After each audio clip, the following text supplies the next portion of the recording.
Hey, welcome surf fishing fans. I'm Mr. Dave. A couple days ago, I started doing research for this video, and I went online to a large sporting goods store to see how many different saltwater hooks they had to offer. And what I found is they had nearly 200 different hooks for you to choose from. And by the time you add size, what type of finish you want on the hook, maybe you want a colored hook. I mean, you could be well up to 500 different hooks to choose from. So how are we going to narrow that down? Well, I've come up with two questions that you need to ask yourself. The first one, what style of fishing are you going to be doing? Are you going to be fishing a set rod, where you take your rod and you place it in a rod holder in a boat or in a sand spike at the beach? Or are you going to be holding that rod in your hand the whole time, controlling it?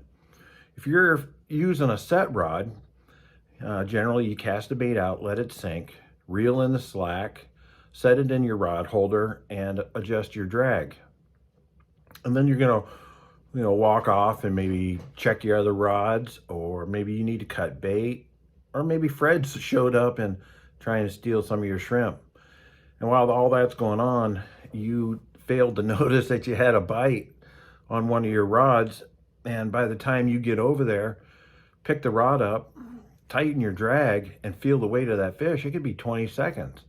Well, a fish can swallow your bait in 2 seconds, really quick. So if you're using a J hook in that situation, he's going to swallow that hook, and most of the time you're going to hook that fish right in the gut. So with a set rod, I highly recommend using an inline circle hook, because even if he does swallow it, when you put weight on that line, on that hook, and that fish is swimming away from you, it'll pull it out of its gullet and work it right into the corner of his mouth where it'll set the hook for you. Now, a good instance where you might want to use a J hook is when you're fishing for sheep's head. Sheephead, you generally fish vertical, or you cast a short distance, to a rock pile. And in that situation, you're going to be holding the rod in your hand the whole time, controlling it. As soon as he hits it, you'll either see your line jump or you'll feel the bite. And you can set the hook instantly, and you don't have to wait for him to swallow it or anything like that. That's a great opportunity to use a J hook. The second question you're going to ask yourself is, what size bait are you going to be using? Well, the bait is going to be determined by what you have and what you're fishing for. For this example, I'm going to talk about fishing for whiting. Whiting have very small mouths, so you're not going to be able to use a full shrimp. What I use is a third of a shrimp on a number 2 hook.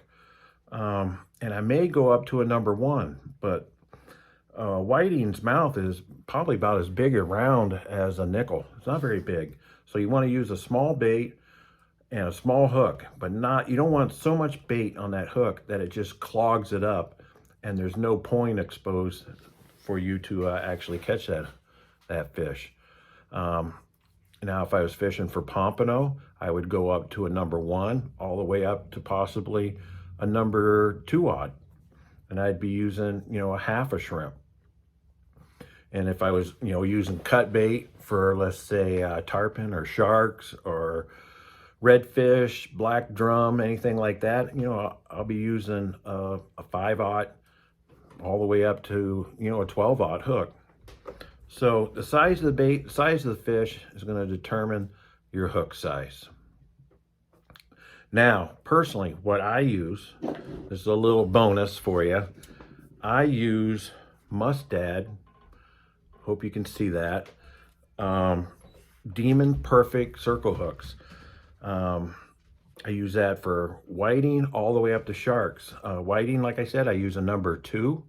And for sharks, I use a number 10/0, 3X, which is 3 times stronger than your normal hook. Well, I hope this answered, some of your questions on what hooks to use.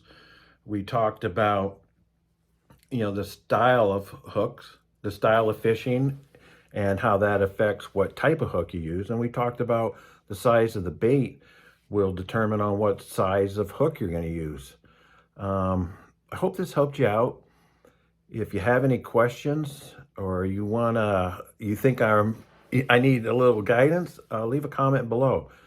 And always take someone fishing with you to enjoy this awesome sport.